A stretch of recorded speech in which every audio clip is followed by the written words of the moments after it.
On va s'intéresser ce soir avec notre invité à la présidentielle centrafricaine. Le premier tour se tient le 27 décembre prochain. La campagne, elle, s'est ouverte il y a quelques jours déjà. Des poids lourds de la politique centrafricaine sont en course pour cette présidentielle, dont l'ancien Premier ministre Martin Ziguélé, qui est candidat du MLPC, le mouvement de libération du peuple congolais. Martin Ziguélé est-il candidat pour simplement gagner ou pour figurer? C'est la question que nous posons ce soir à notre invité, Alfred Lawson. Bonsoir. Bonsoir Samuel. Vous êtes le directeur fédéral de campagne du MLPC branche Togo. Merci à vous d'être notre invité.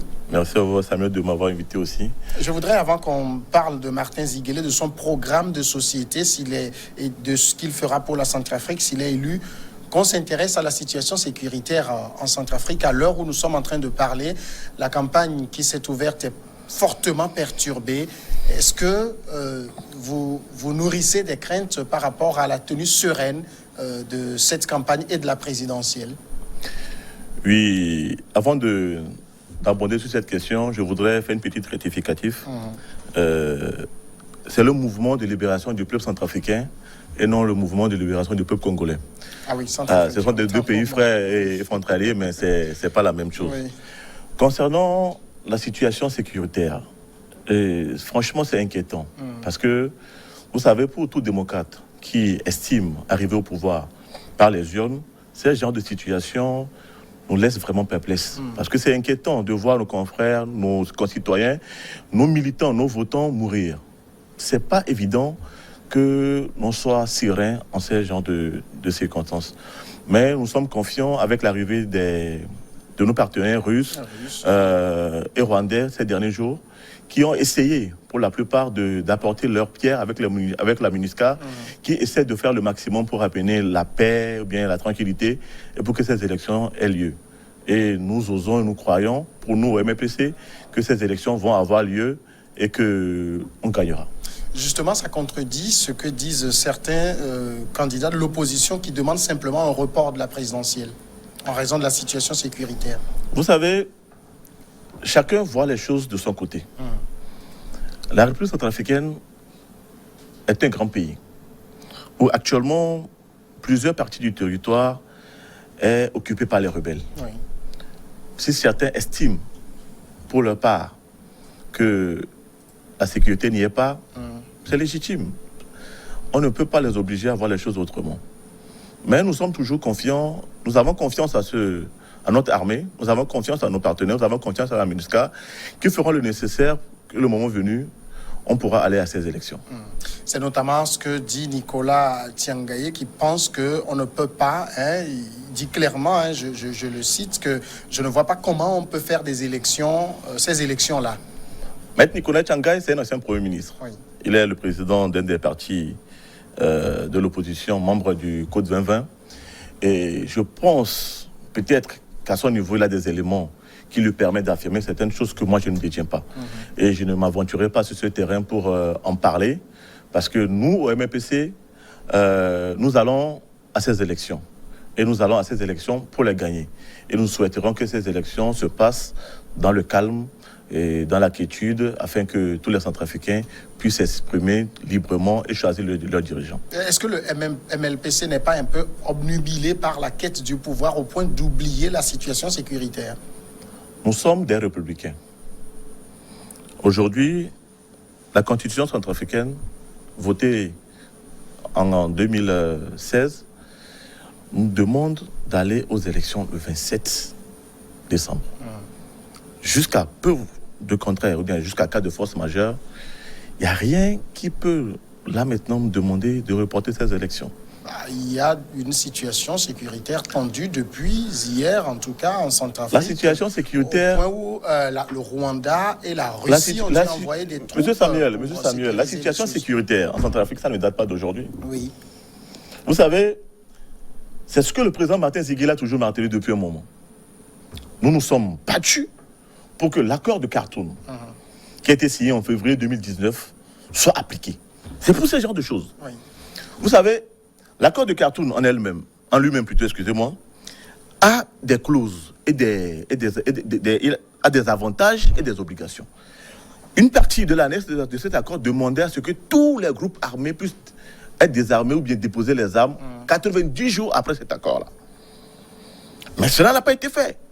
Un an, jour pour jour, après cet accord, le président Touadéra, main à main, avec le président Bozizé, ont fêté cet accord. Voilà, nous aujourd'hui au MPC, qu'est-ce que nous allons dire? On ne peut rien dire. Il y a un échec de l'accord de Khartoum. C'est un échec de l'accord de Khartoum. Le président Martin Ziguélé a demandé à ses garants aux garants de cet accord, à la MINUSCA, à la communauté internationale, de faire le maximum pour que cet accord soit respecté. Parce que ces rebelles ont une porte de sortie dans cet accord-là. Ils pouvaient facilement quitter l'accord et quitter la rébellion, rejoindre la vie politique et parler de ça comme toute personne. Mais ils ne l'ont pas fait. Ils pensent que les armes peuvent les amener au pouvoir. Ou bien, en déstabilisant le pays, ils en gagnent plus. Mais le gouvernement, je dirais, le gouvernement était complaisant par rapport à ce sujet. Aujourd'hui, nous avons vu l'avancée de ces rebelles vers Bangui. Mais le gouvernement a fait appel, le gouvernement a amené, comment appelle-t-on, les partenaires à stopper l'avancée. Mais le gouvernement pouvait faire ça depuis. Si le gouvernement avait vraiment à cœur de ramener la sécurité. Parce que j'entends dire, les gens sont passés sur ce plateau, ont affirmé qu'il y a la sécurité. En tout cas. Alors justement, on le voit clairement, hein, l'insécurité est encore très présente. Vous avez même dit que la rébellion faisait route vers Bangui avant d'être un peu stoppée. Oui. Est-ce qu'aujourd'hui, vous, votre candidat, Martin Ziguélé, n'a pas de crainte quant à sa campagne, à lui, de façon sereine? Est-ce qu'il peut sillonner toute la Centrafrique? Vous savez, cette histoire, ça ne date pas d'aujourd'hui. En février de cette année, nous avons eu ce souci. Le camarade président Martin Ziguélé était en tournée, parce que c'est le seul d'ailleurs, je vous l'assure. Je vous le dis, depuis ces dernières élections, a circulé tout le pays. Il est allé partout. Il n'a pas attendu décembre 2020, à quelques jours de la campagne électorale, pour aller sur le terrain. Il est allé. Et en février, les éléments des 3 R de Sidiki Abbas ont tendu une embuscade à la délégation du président Martin Ziguélé. Et cette délégation était composée des élus de la nation, tels que l'honorable Bernard Dillard, qui est notre actuel directeur de campagne, directeur national de campagne, le président Martin Ziguélé lui-même, en tant que comment appelle-t-on, député de la nation et président d'une commission à l'Assemblée nationale, et plusieurs députés, des rebelles, des gens sans foi ni loi, ont tendu des embuscades, ont voulu tirer sur lui. Mais n'eût été la présence dans son cortège des éléments armés et d'autres personnes, mais les gens allaient mourir. Jugeant bon, il a fait demi-tour. C'est la MINUSCA qui l'a accompagné pour qu'il puisse continuer sa tournée. Mais quand le gouvernement a appris ça, je vous dis, jusqu'à ce jour, le gouvernement n'a jamais condamné cet acte. Plutôt, le ministre de la Sécurité de l'époque actuelle a défendu ces rebelles comme toi, c'était une incompréhension, c'est ci, c'est ça. Mais si vous enquiquinez avec ces gens-là, ils vont vous voir faible. Le président Martin Ziguélé a toujours dit, quand il s'agit de la sécurité de mon pays, ma main ne tremblera pas. Et nous le faisons confiance. Nous voudrons que le peuple centrafricain lui fasse confiance parce que, vous savez, ça fait tellement longtemps que nous avons étudié ce pays, étudié comment sortir notre pays de cette insécurité. C'est la suite logique de certaines choses que nous voyons, telles que, comment appelle-t-on, l'injustice. L'injustice, c'est l'injustice qui amène tous ces genres de choses-là. Il va falloir donner la justice aux Centrafricains pour que l'insécurité puisse quitter notre pays, qu'on ait la paix et la sécurité, et vaquer librement à nos occupations. D'accord. Donc, on va parler maintenant un peu du candidat Martin Ziguélé lui-même, ancien Premier ministre entre 2001 et 2003. C'est donc naturellement un homme expérimenté qui connaît la Centrafrique. Candidat tout de même pour la 4e fois. Donc, par 3 fois, il a chuté à se faire élire président. Qu'est-ce qui vous fait penser que cette fois, c'est la bonne? Vous croyez que nous avons chuté les 3 dernières fois? Il n'est pas devenu président, en tout cas. Bon, en tout cas, c'est ce qui a été dit. Mais par la suite, les voix les plus autorisées qui ont participé à ces mascarades ont parlé. En 2005, renseignez-vous sur les réseaux sociaux, vous verrez. Quand on parle de Martin Ziguélé, c'est un monument de la politique centrafricaine. Martin Ziguélé a gagné les élections en 2005. Il a gagné. Il a gagné les élections en 2005. Ce n'est pas moi qui le dis. Ce n'est pas moi, Alfred Lawson, qui le dit, ni Martin Ziguélé qui l'affirme. Mais c'est Fidel Guadjika. Il est actuellement conseiller spécial du président de la République. Il était l'un des pivots de la gouvernance du président Bozizé. Quand Bozizé, comment Bozizé, et où il a demandé à ce qu'on invalide la victoire de Martin Ziguélé pour qu'il puisse passer. Mais en 2011, ils ont fait pareil. En 2015, les choses se sont passées ainsi aussi. Vous estimez qu'à chaque fois qu'il a participé, il a gagné. Il s'est fait voler la victoire. Il s'est fait voler la victoire. Mais je vous dis, cette année, comme toujours, nous allons gagner ces élections. Comment? Mais vous savez, à chaque fois, on peut taper, on peut tricher, on peut voler un peuple pendant un moment. On ne volera pas un peuple tout le temps. Nelson Mandela a dit quelque chose. Et je pense que cette citation, vous allez la voir assez régulièrement si je suis toujours sur le plateau. Une vision sans action n'est qu'un rêve. Une action sans vision n'est qu'une besogne fastidieuse. Mais une vision débouchant sur l'action est l'espoir du monde. Martin Ziguélé est l'espoir du peuple centrafricain. C'est un homme de conviction, c'est un homme de foi, c'est un homme qui a l'envie de faire quelque chose pour ce pays. Vous savez, le président Martin Ziguélé ne dort pratiquement pas. Chaque fois qu'il est là, qu'est-ce qu'on peut faire pour la jeunesse? Mais il n'est pas encore président. Mais si vous voyez son agenda, c'est plus qu'un chef d'État. Les audiences qu'il reçoit, les gens qui le sollicitent de gauche à droite, il est partout. Il est au four et au moulin. Mais donnons-lui la possibilité cette année de nous montrer de quoi il est capable. Si, durant cette campagne, Martin Ziguélé, quels sont ses chantiers prioritaires s'il était élu président? La sécurité. D'abord. La justice. La réconciliation. Mais au fait, Martin Ziguélé, c'est un réformateur. En République centrafricaine, tout est... C'est pas quand je dirais que tout est à reconstruire. Tout est à construire. Et nous avons plusieurs choses à faire. C'est pourquoi nous, au MLPC, on n'a jamais une fois hésité s'il s'agit d'apporter notre pierre à la construction du pays. Une fois qu'on nous demande de travailler et que nous voyons que c'est pour l'intérêt de l'État, on ne se plaint pas. Nous allons et nous faisons ce qu'il y a lieu de faire. Alors, dans le fond, vous avez dit premier chantier, la sécurité. La sécurité. Qu'est-ce que Martin Ziguélé compte faire pour ramener la sécurité en Martin Ziguélé a dit, pour ce qui concerne la sécurité de mon pays, ma main ne tremblera pas. C'est-à-dire? Mais jusque là, il faudrait qu'on puisse me le démentir. Notre pays est sous embargo. Et le gouvernement actuel n'a pas fait d'effort pour que cet embargo soit levé. On peut dire qu'ils ont essayé de mettre en place une nouvelle armée, de reconstruire l'armée. Mais l'armée va se battre avec les dents ou bien avec des flèches.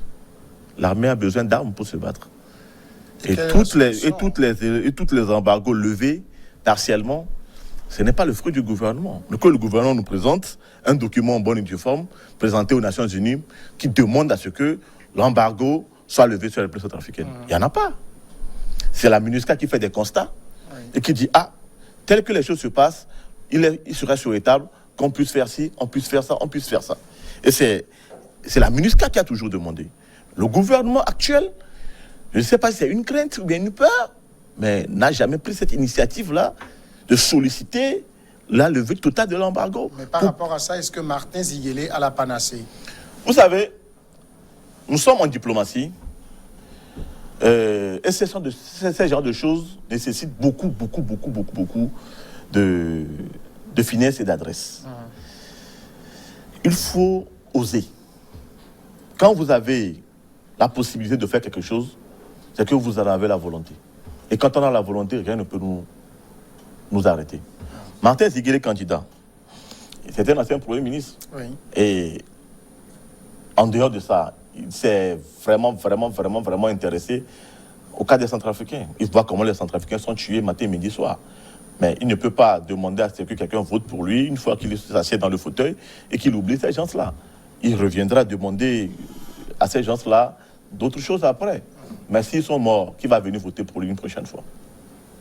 Pour lui, l'accord de Khartoum, il faut le maintenir en l'état l'accord de Khartoum, ou le réviser. L'accord de Khartoum, je vous dis, monsieur Samuel, que c'était un bon instrument pour ce gouvernement de faire le nécessaire pour adopter dans le pays. C'est pour ça que nous, au MPC, nous avons défendu cet accord. Nous sommes partis pour de cet accord parce que nous voyons que ce qui est là, si cela est exécuté, on aura la paix dans notre pays. Du moins, pas à 100%, mais au moins à 80%. Mais cet accord n'a jamais été respecté. Les rebelles ont eu des postes ministériels. Oui, justement, entrés au gouvernement. Mais leur contrepartie, et leur contrepartie. Parler de la démobilisation. La démobilisation. Ces gens-là devaient quitter, ça fait 90 mois. Non. Vouloir, c'est pouvoir, et qui veut peu. C'est-à-dire, ce n'est pas comme si les groupes armés étaient quelque part. Les groupes armés ont pris part à cet accord, monsieur. Les groupes rebelles ont pris part à cet accord. Accord dont l'Union africaine est garante. Est garant. Oui, donc voilà. C'est pas simplement le gouvernement. C'est pas seulement le gouvernement. Je sais pourquoi, si vous revoyez toutes les interventions les interviews que le président Martin Ziguélé a eues, mais il était clair qu'il appelle aux garants de cet accord-là d'intervenir. Et à chaque fois qu'il faisait des sorties médiatiques, mais les positions de Sidiki Abbas, de l'UPC, de Ali Daras et autres là étaient bombardées. Mais il fallait juste demander cela. Mais pendant ce temps, vous voyez Sidiki Abbas, Noureddin Adam, tous ces gens-là, ce Paval d'Ambangui, sont logés, nourris aux frais de l'État, mais ils ne respectent pas cet accord et puis on ne dit rien. Quand même. C'est ce fou du peuple centrafricain. Autre volet du programme de Martin Ziguélé, vous parlez de la justice. Pour vous, la justice centrafricaine doit être rebâtie. Vous savez, aujourd'hui, il faudrait que nous ayons plutôt une justice digne de ce nom. Je ne porte pas de jugement péjoratif sur nos magistrats, le corps judiciaire. Non, loin de là mon idée. Et je voudrais tout simplement que nous améliorons notre cadre comment appelle-t-on, notre cadre judiciaire. Parce que pour que les investisseurs puissent venir chez nous, il ne faudrait pas qu'il y ait de l'injustice. Vous savez comment est née la Seleka? Vous ne savez pas? Dites-nous.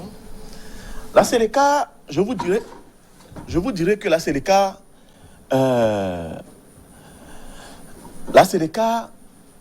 est née du fait que les diamantifères plutôt, musulmans, de confession musulmane pour la plupart, ont été spoliés, dépouillés et chassés après que l'un des ministres des Mines ou bien l'un des ministres du gouvernement Bozizé a pris la peine de venir les chasser, de récupérer tout ce qu'ils avaient.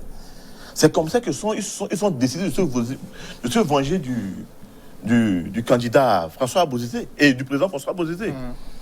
Mais s'il y avait la justice,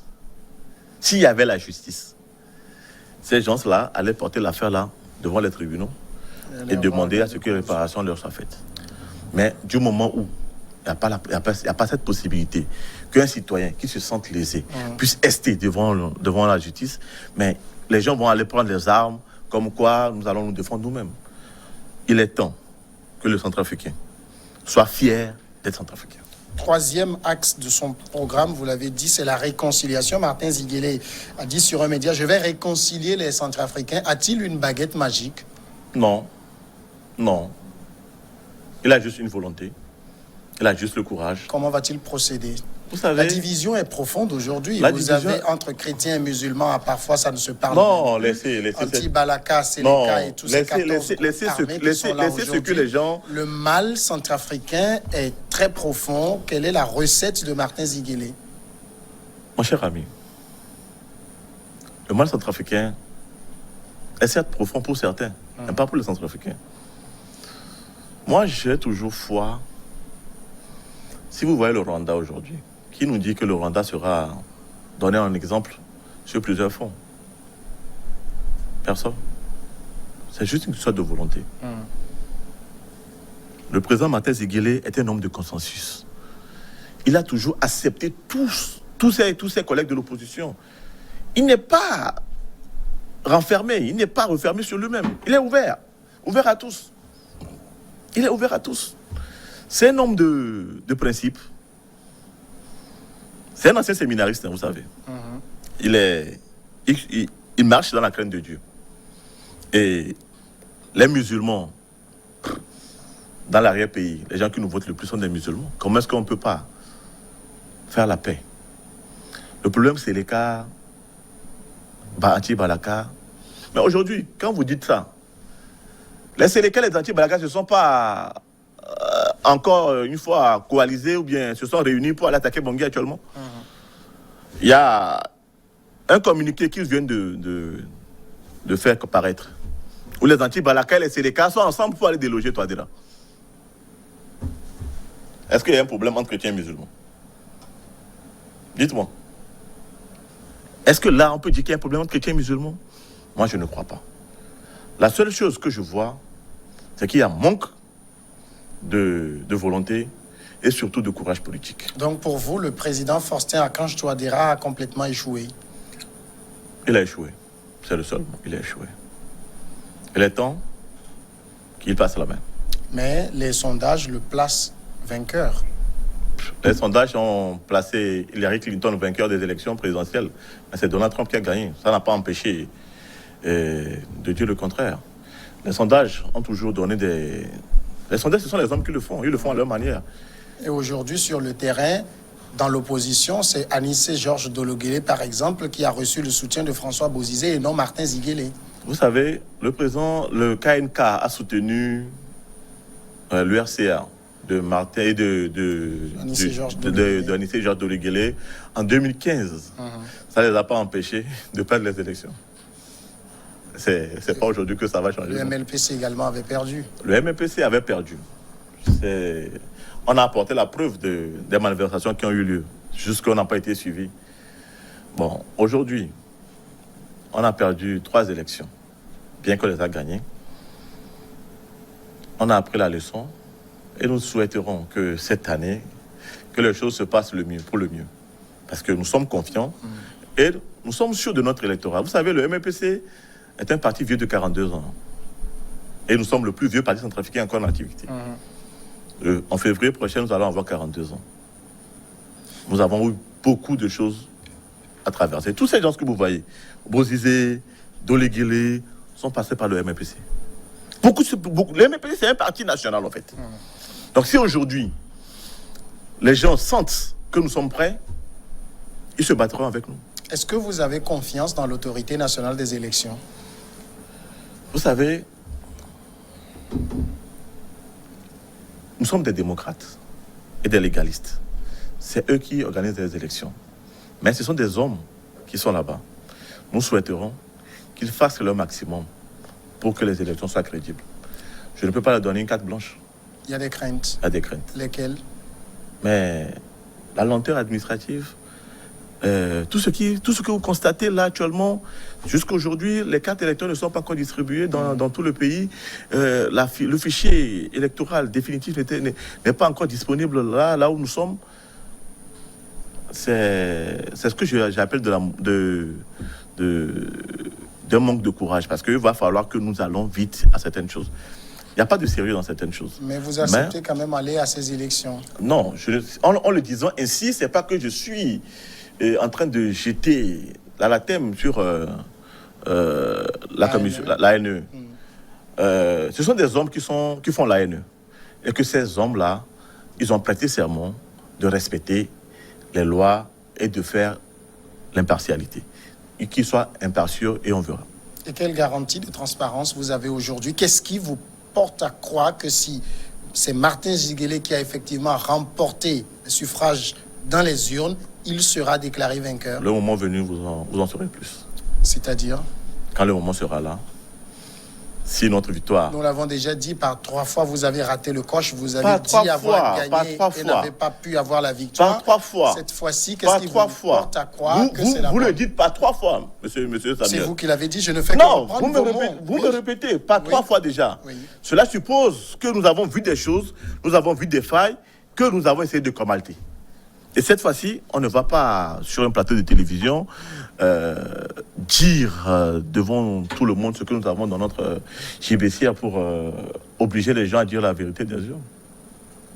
Le moment venu. Vous donnez quand même des indications. Vous prévoyez des actions de violence si éventuellement vous n'êtes pas déclaré. Vous savez, au MPC, nous ne sommes pas violents. Nous ne sommes pas violents. Et quelle est votre arme pour sécuriser Non. Notre arme pour sécuriser cette victoire, ce sont nos électeurs. Les gens iront voter. Nos délégués dans les bureaux de vote feront le nécessaire pour surveiller le vote. Et la suite, ça ira un petit peu. Si d'aventure, un autre candidat que Martin Ziguélé remportait la présidentielle, il le féliciterait? Sans aucun souci. Sans aucun souci. Vous savez, le président Martin Ziguélé, c'est un homme que j'admire beaucoup. J'ai un grand respect pour cet homme parce que il n'est pas fermé. C'est-à-dire, si tout à l'heure je prends mon téléphone, je lui envoie un message, si vous voulez, on peut faire un essai, je lui envoie un message. Il ne sait même pas que je suis en émission. Je lui envoie un message, je vous dis, dans moins de 5 minutes, il va me rappeler. Il va me répondre. Si je l'appelle, il décroche automatiquement. Ça ne veut pas dire que c'est parce que je suis à un poste de responsabilité, non. Mais c'est parce que, même si vous, tout à l'heure, vous l'écrivez, il va vous répondre. C'est pour dire quoi? C'est pour dire que c'est un homme assez spécial. C'est un homme du peuple. Je vous dis, c'est le seul depuis 5 ans qui a pris la peine au péril de sa vie de se balader sur tout le territoire centrafricain et de voir réellement ce que j'ai l'habitude d'entendre, ce que je voyais avant, comment les choses ont évolué, qu'est-ce qu'il faut faire, qu'est-ce qu'il faut améliorer. La santé, par exemple, c'est l'un des problèmes que nous avons au centrafricain. Notre système sanitaire, c'est un mouroir. Et quand on amène des centres d'imagerie ou bien de quelques appareils de dialyse, c'est comme si c'est un oasis, les gens sont contents. Or, ça ne devait pas être le cas. Les Centrafricains meurent parce que les gens n'ont pas la volonté de faire du bien. On aura le temps éventuellement de revenir avec vous pour évoquer toujours la suite. Je serai très content de revenir sur ce plateau parce que, vous savez, le temps... Ce que vous nous donnez, ça passe très vite. On a beaucoup de choses à se dire. Je pense pour ma part que on reviendra parler de la victoire du président Martin Ziguélé parce que c'est le meilleur choix. Notre slogan de campagne, c'est être fier d'être centrafricain. Il faudrait que le centrafricain apprenne à se donner de l'espoir, à rêver. Les centrafricains ne rêvent plus parce que l'espoir n'y est plus. Mais les gens sont là, les gens sont perdus. Avec le président Martin Ziguélé, faisons le meilleur choix. Votons pour le président Martin Ziguélé et on verra la suite. Alfred Lawson, merci d'être passé répondre à nos questions. C'est moi qui vous remercie, M. Samuel. C'est plus un plaisir d'avoir échangé avec vous. Vous êtes le directeur fédéral de campagne du Mouvement de libération du peuple centrafricain. Et je suis le président fédéral aussi. Le président fédéral, donc El Togo du MLPC. Voilà, on va marquer la pause tout de suite. Après le journal, on passera à regard croisé.